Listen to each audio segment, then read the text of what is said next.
Hello and welcome to another video here at Frontline Model Hobbies.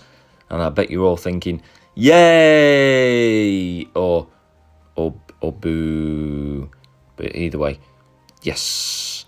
First video for the Mosquito, the big one, the big daddy, well, enough of that. So, the first cockpit video. Now, the reason why I'm saying the first cockpit video is because I've got over 6 hours worth of footage and nobody's got any time for that. But anyway, 3 videos, 2 of building, 1 of painting, and this is what we're going to end up with. So, which is nice. And also, we do the other side. Anyway, I'm going to shut up as usual. I'm going to leave you with my colleague, Rob the Knob. See you in a bit. Okay, so what I've bought is a few little bit of goodies. So we've got here the Barracuda wheel set, which is absolutely awesome and so much better than the rubber shit. Also, I have got the master gun barrel sets, so the 303s and the 20mm cannons, which is a must.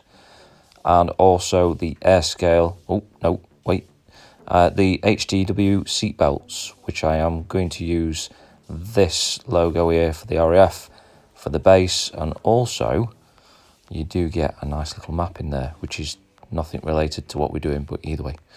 And also we get, I've got the Barracuda stencils and the air scale thingy-bobs, you know what I mean, instrument dials, which, yes, I bought them, but you also get them in the Barracuda stencil set, so I've got them twice, but hey-ho, I've got them twice, so I can't muck that one up.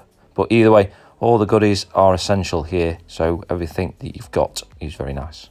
Anyway, moving on, we are doing the cockpit. And with this one, the cockpit pieces themselves, as you'll see in a minute, I've got some injection pin marks in. So all these parts here are to build what we can see here, and what I'm showing you here is to build up the cockpit.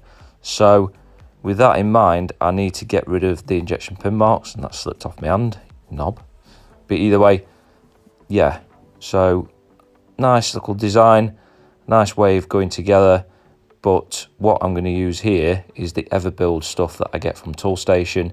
It's a thin super glue. I found this actually by accident, where the thinner super glue actually acts as a better filler because it doesn't create many air bubbles, if any.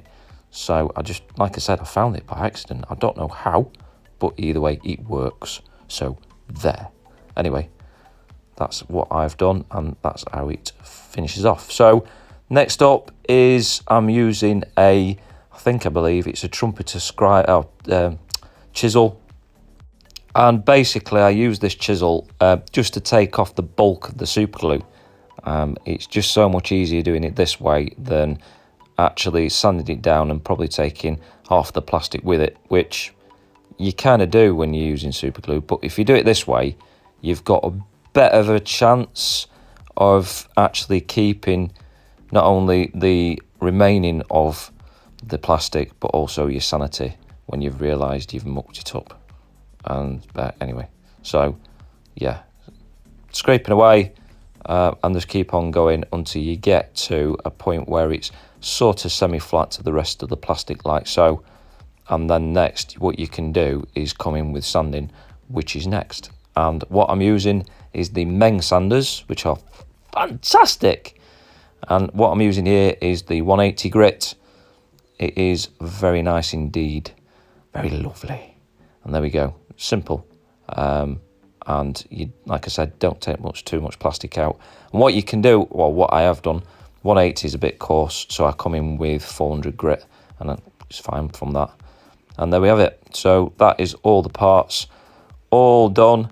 Took me about an hour to do them all, but obviously there's a lot more on the kit. So putting the kit parts together with the aid of that engineer square, I'm just using a tiny bit of super glue just to anchor the parts and go on from there. So it's not a perfect, well, it's a perfect fit, but if you go left or right to the actual part or the two parts, then you can misalign them quite easily.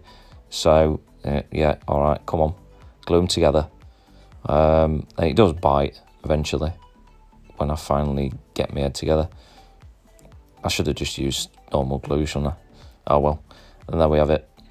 Now with that all done, and I must admit it's looking quite splendid, I went over to test fit. Now it's all square, used the engineer square just to make sure, and the instructions as you saw, but test fitting. Now when I test fitted it, don't get me wrong, it fits really well, and well, to be honest with you can see, but I did notice in the corner that there's like a locating lug, which I'm going to point out in a second, just there. Now, let's face it, I don't think they had that on the real aircraft, so I decided to take it off using my trusty go-to tool, the trumpeter scraper, and I just removed it, just as simple as that, and then probably sanded it down, I think. But anyway, moving on, just like a good knob that I am, I decided to redesign the rudder pedals.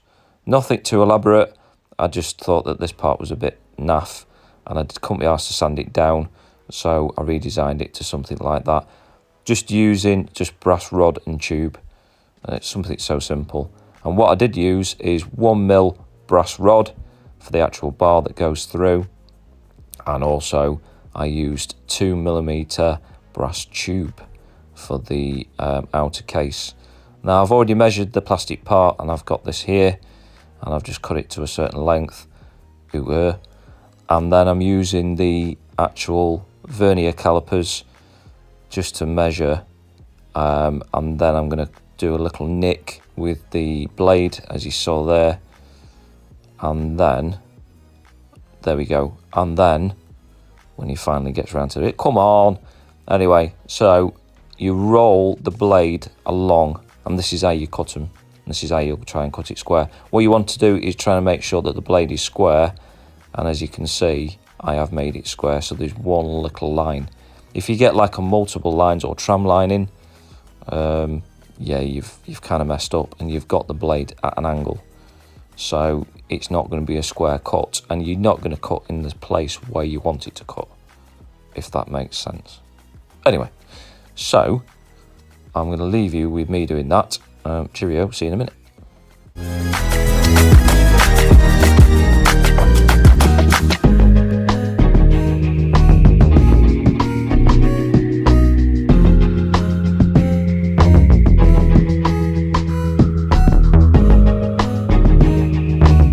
And when you're finally done, you get to break it off like so, haha.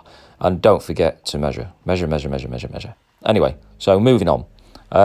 And yes, I went there. Redesigning the throttle quadrant. Don't get me wrong, it is fairly accurate in certain ways, but I wanted to make sure that it was spot on. So anyway, yeah. So I'm cutting off all the parts that I don't need, and the red area is for me to just drill this out, and it's just so much easier drilling it out like so, and then I can cut in there afterwards, just making it square. This is also that I can get the actual throttle levers and all this, that and the other in there, and yeah, but either way. Okay, so the moment when you have finished drilling, you can now start doing the cutting. Now, obviously you don't want to go past the red lines. It's a bit like when you was a kid and you used to draw or colour over the lines. Yeah, I did that, but anyway. But in this case, don't do it. So nice and slowly catch a monkey. Yeah, do it nice and slowly, and eventually you will get a nice finish. Obviously do this with a fresh blade, and I highly recommend a fresh blade because it makes the job so much easier and so much cleaner. And eventually, after about, I don't know, 2 weeks, you'll finally get there. And I just keep on going. So anyway, I'm going to leave you with this bit. I'll see you in a bit.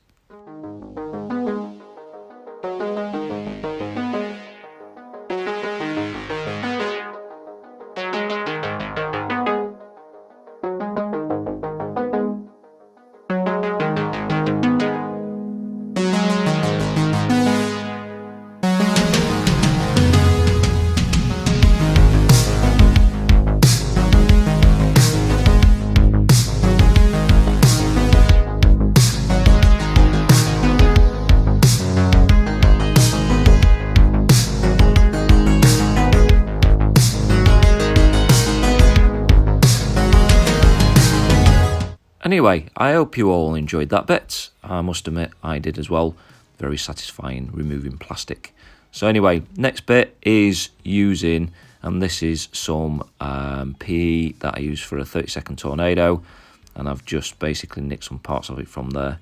So finally, I get around to showing you what I'm doing from this book here, which, don't get me wrong, it's not the best book out of the 3 books that I've got, but it's still a good book, a good reference book. If you got it, then grand. So I'm going to be making this bit here, and basically it's going to look like this, or something like that anyway. So I'm using 0.25mm plastic card and this punch and die set. I think it's set at 2.5mm, and using a hammer. I love using hammers. I must admit, it's my go-to tool, especially using for some kits. But there we go, you've got a nice round circle there. And then, very carefully, drill out the centre. And you'll find out why I'm doing this in a second. But it is going to become clear in a second. So, I've already done the first bit. And as you can see, I've drilled a hole in the back, put a piece of rod in there.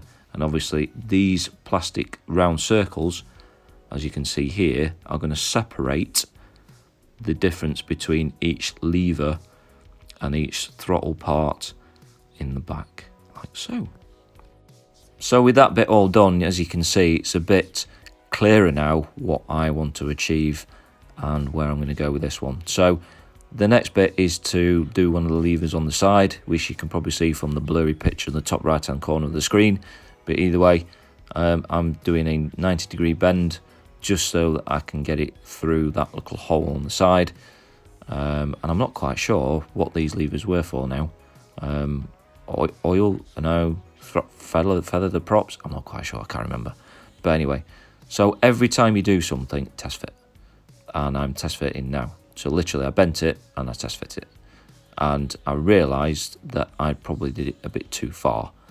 And then what I'm doing now is just bending it back. Now, with some metals and some photo etch parts, you can only do this a certain amount of times before it snaps. It's obvious because you start creating fatigue in the material. But either way, so I re-bend it. And then I realised, why am I re-bending it and why am I reworking it when I can just bend it to whatever shape and cut the photo etch. So that's what I basically did. And this is what I'm doing now. So I just lost my rag and just thought, you know what, I'll cut it. Alrighty then, so with that done and cut to the right length, I test fitted.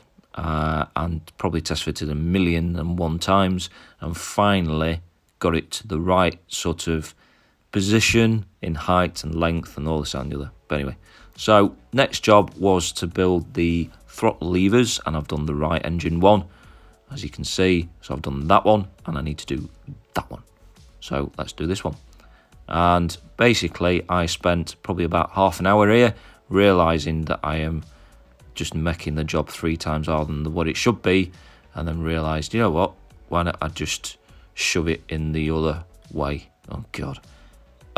Placing it through its hole. Do you know what, this is difficult. I can't actually say this without any innuendos.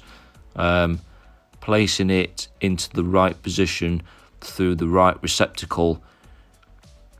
Yeah, something like that. But anyway, so make sure that you always position it and get it into the right angle of the dangle, so to speak, before you commit to glue or anything else.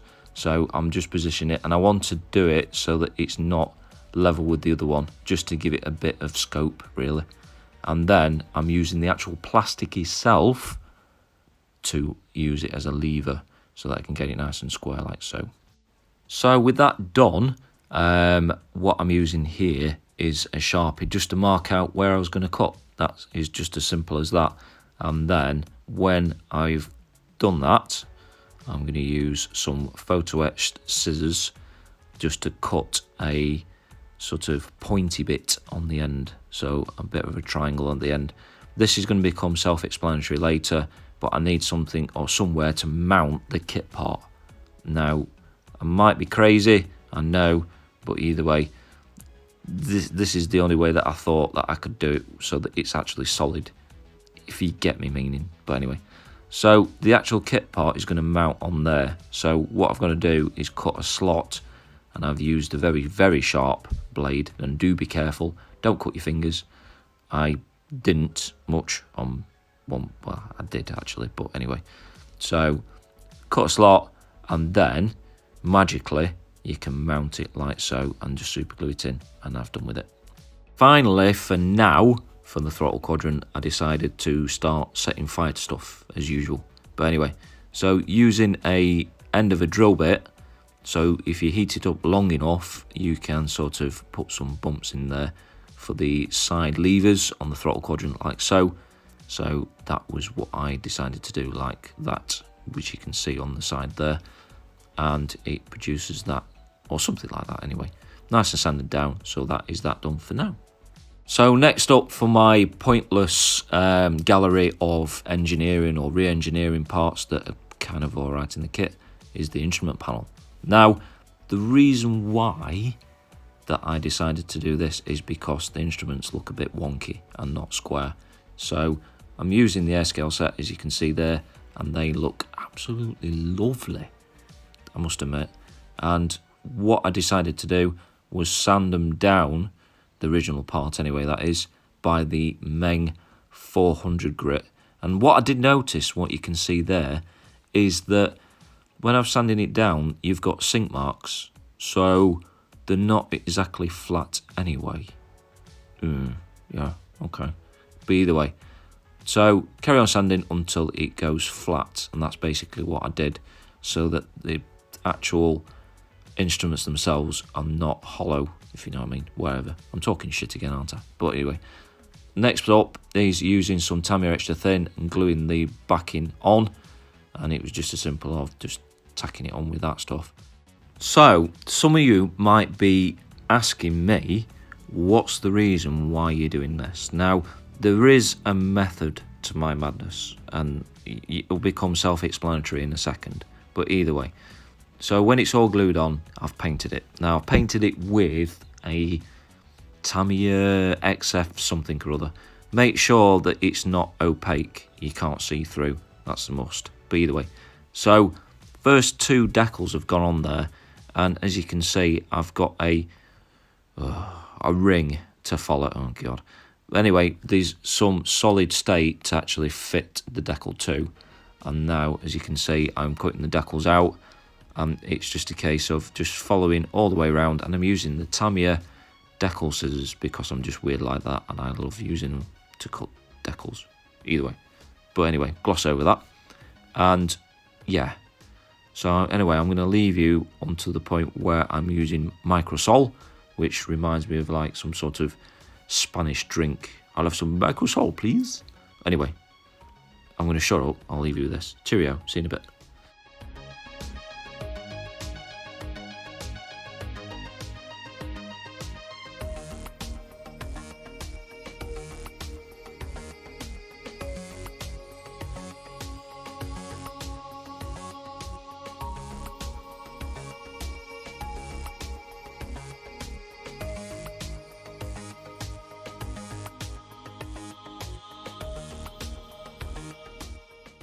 So with that all done, it's time for the Microsol. And don't forget to leave this to dry a very good amount of time. Probably a couple hours, maybe 3, maybe overnight, whatever. But anyway, so next bit is to pick out some of the details, and which I am doing in white. Now, the reason why I'm doing it in white is because you need some builder colour that's lighter for, say, reds, definitely yellows. It's very opaque, there's not much pigment to yellow. There seems to be more in white, and literally the other colours like yellow and red would be fine. So anyway, that is the next bit that I've done there. So as you can see, I've picked all the white, and then I'm going to show you what the instrument panel is going to look like. Now, this is a different book that I've used previously. I'm not quite sure which one this one is, but either way, you can see for yourself there that the colours need to be used, as in gold and yellow, and I'm using a dark blue, both white top Vallejo's. So when it comes to the actual painting phase, I'm using yellow here, that golden yellow Vallejo. I just like saying it like that, but anyway, I'm weird. What I generally do is, if I'm going to paint an instrument dial or a switch or whatever, I don't generally come in at 90 degrees flat to the surface, but it's sort of, I don't know, whatever degrees, but it's not flat. And I sort of slowly pick out what I need to paint ever so carefully, as you can see, trying not to get too much paint. And what you want to do is sort of not flood the brush, but get enough paint all the way into the brush, not just on the tip. It needs to be all the way up. Ooh, here we go again. But anyway, so with that all done, and I'm not going to show you how to paint, it's quite self-explanatory, but the colours are on there and it's all done. Very nice. Oh, right, we're on to the bit that I must admit I do like doing on instrument panels, and yes, I'm weird, is doing the bezels themselves with, I like using this stuff. My missus got me onto this. It's Pure Nails Halo Gel. Make sure it's non-wipe top coat. The reason being, it's not sticky after it's been cured. Shit. Right, okay, we'll gloss over that. But anyway, so there's no sort of easy way of saying this. You can take your time. You can sort of go in there like a bull in a china shop. But either way, just make sure that it goes into the receptacle, into the actual dial itself, because this stuff will run, and it's a bastard to get out. But anyway, if you over blob it, you can actually get it out with a clean brush, and every time you use it, you've got some on there, is just wipe it off like I'm doing there, and then come back and then just keep on going. You can actually keep doing this until it's flat, and that's what you're aiming for. So if you take too much out, which I'm doing here, you can put more back in, and you can keep going on like that. To be fair, it doesn't take long, and then when it's done, you can actually cure it, and it only takes 2 minutes to cure after that. So with those bits done there, I might have not put enough in there, but anyway, when it's done, it's done. And yes, stop laughing at the back. It's not mine. I borrowed it. Well, she gave it to me. It was my wife's for her work. Yes, I know. Stop laughing. Anyway, so with it cured, it should look like something like this. And if you want to cure it again, you can do. You put it under for another 2 minutes, and its job's a good one. Okay, so this is where I am going to probably get sectioned, I think. Now, let's be crafty.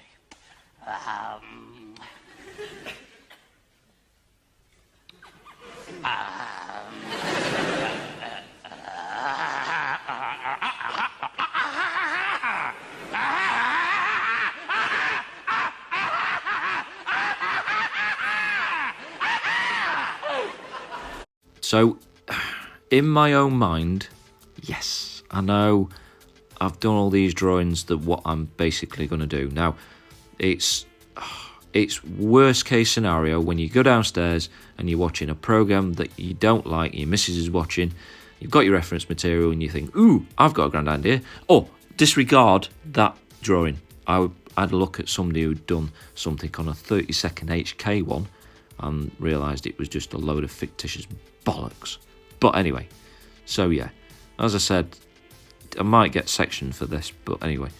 So anyway, we'll gloss over that bit. So as I was showing you there, I'm going to start building the sort of, what is it, the cold air feed or some air feed or whatever for the cockpit, which I've seen all the pipe work and everything.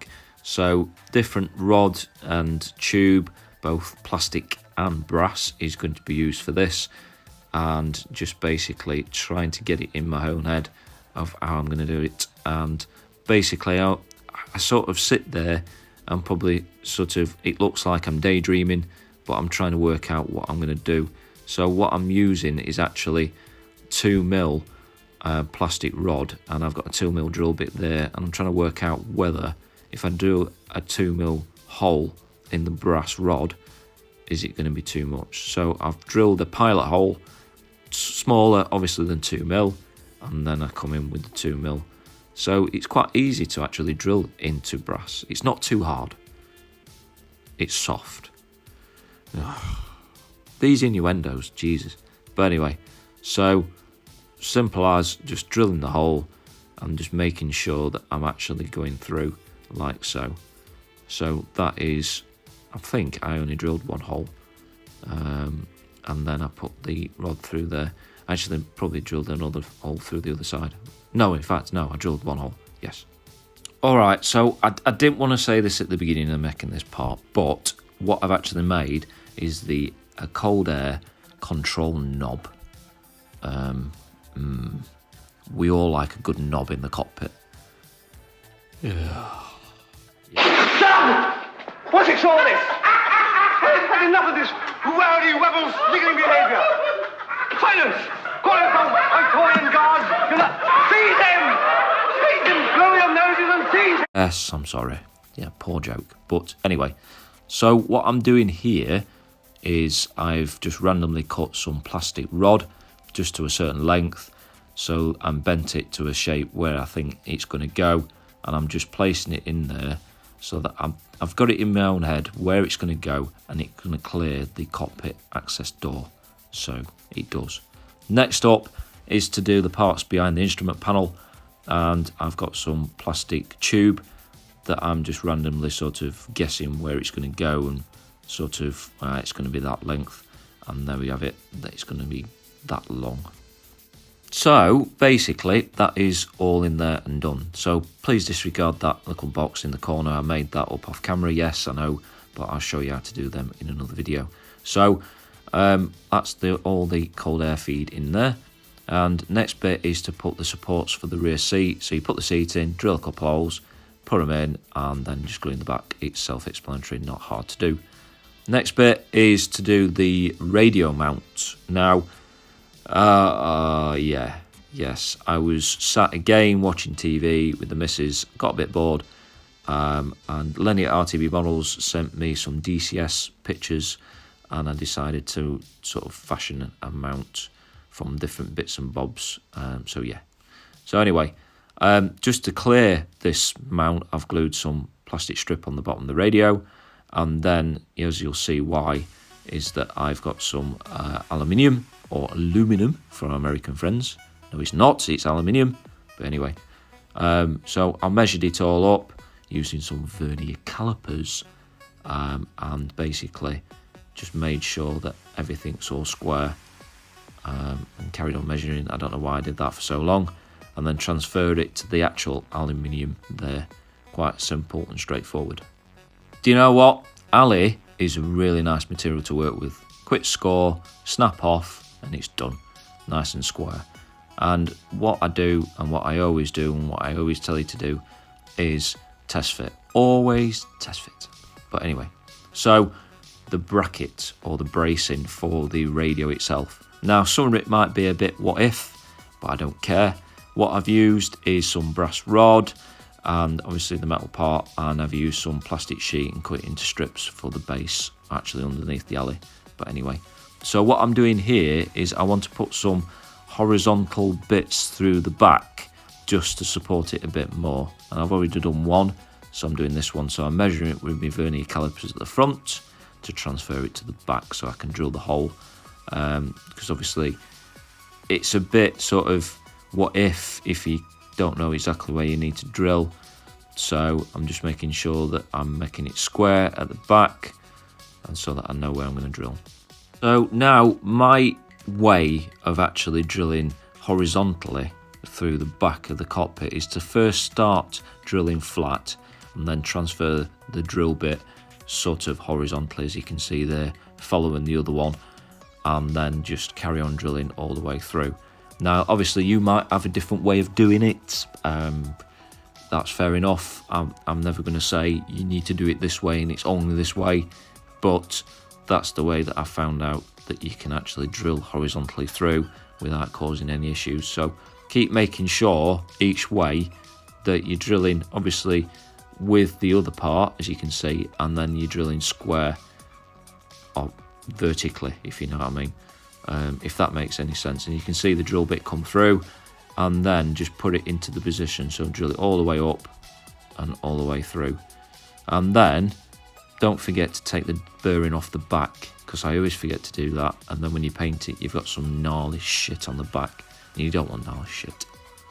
Finally, for this section, what you want to do, and basically, is put the brass rod through and then sort of mark out where you're going to cut it, where it's going to go, and all this, that, and the other.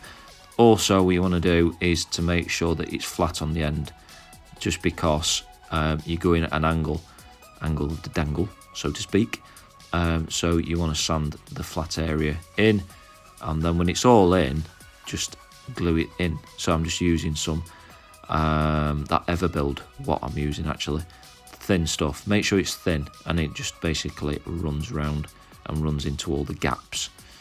Make sure you fill your gaps. Oh god, more. Anyway, when it's done, all I'm doing is just cutting it off the back. As simple as. I must admit, when it's all done, and obviously I put the seat in situ and all this, that and the other, it does actually look quite good. I'm not saying that I am an awesome modeller in any way, shape or form. We are our own worst critics, I know. But let's put it this way, it does actually make the area look a lot better, rather than the radio just floating what Airfix wanted you to do. It actually fills that area up and makes it more interesting. So next up, again for the air system, I am building the ventilator. Now that's not my saying, that's from the book. Honestly, it's from the book, honestly. But anyway, I'm using 2 parts of plastic, so one flat plastic card and plastic tube. And then how I formed this plastic part is I cut it into a sort of triangle and then formed it round by just basically using some 180 grit and just doing that basically. So the final bit for this video that I'm going to make is the map case, which in some respects I don't think they all carried it. Make sure you get the milliput the right way around, you knob. But anyway, so as you can see, using milliput. To be fair, sometimes they can dry up, but it's 2-part, and oh my god, that looks like some sort of pharaoh's penis, doesn't it? Ah, shriveled up willy. Anyway,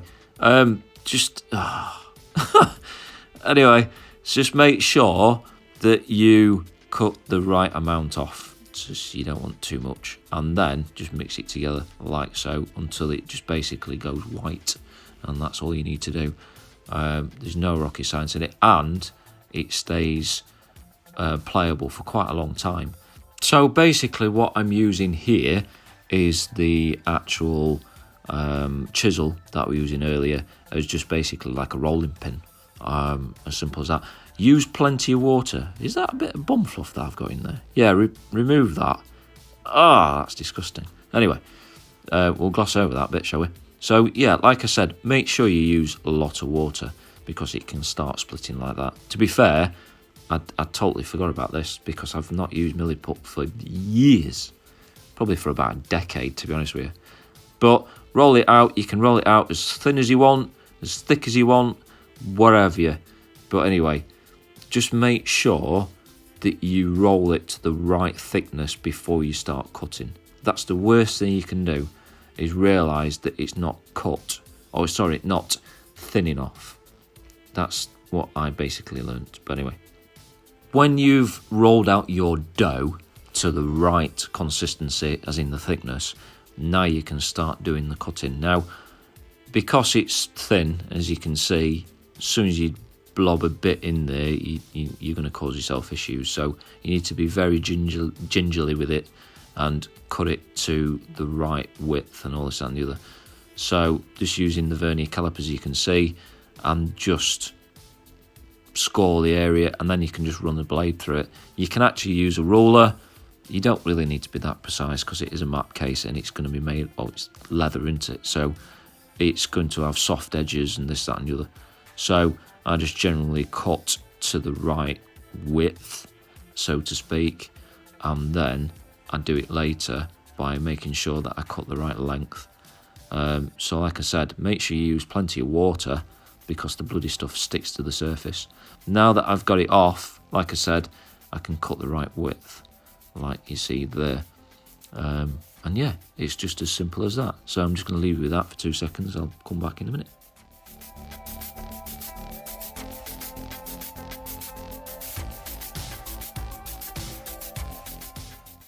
Told you I won't be long, didn't I? But anyway, so with that done, and again, it's just a case of trying to get it on the surface, and there we have it. And that is it. So I'm just going to leave it there. Thank you so much for watching, and I'll see you again on the next video. Cheerio!